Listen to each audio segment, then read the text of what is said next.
தில்சையில இருந்து ஒரு பாட்டை பாடிட்டு நான் அப்படியே மகாகணபதிக்கு போனேன். ஓ அதை காப்பி எடுத்துக்கோ, ராகத்துக்கும் டியூனுக்கும் வித்தியாசம் தெரியாதான் இருக்கு. அதான் நான் பாராட்டி இருக்கேன். இது 2000 வருஷமா இருக்கு மியூசிக்கு.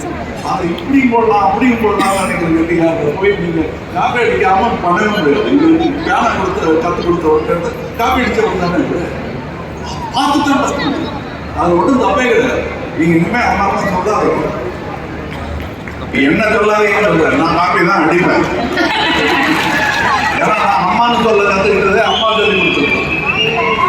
இதுதான் அம்மான்னு காப்பி எடுத்தது எங்க அம்மா சொல்லி தான் போயிருக்கு. அதனால கற்றுக் கொடுக்கணும். தயவுசெய்து இன்னொரு விஷயம் என்னன்னா, ஒரு பாரம்பரிய இசையை அப்படியே கொடுத்தா வாங்க பண்றாங்க. அது ஒரு சினிமாவில் கொண்டு வரும்போது ஆமா ரீச் ஆகுது.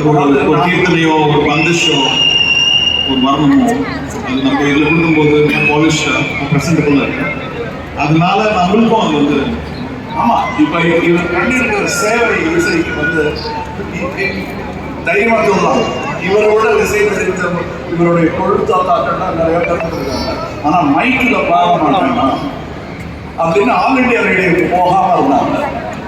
அது எவ்வளவு பெரிய பிசகு. அந்த அந்த புதைகள் நமக்கு கிடைக்காம அவங்களே போயிட்டாங்க. இப்ப இது உங்களுக்கு கொண்டு சேர்க்கிறாருல்ல, அதற்காக நன்றி. அதுவும் ராகத்தெல்லாம் கொண்டு சேர்க்கிறாரு, அதற்காக நன்றி. எனக்கு பிஆர் பண்ணுறதுக்கு ரொம்ப நன்றி சார்.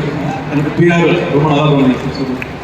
எனக்கு பிஆர் ரொம்ப நல்லா பண்ணுறீங்கன்னா ரொம்ப காஸ்ட்லி பிஆர். எத்தனை பேருக்கு பிஆர் வந்தாங்க, அது பெருமை.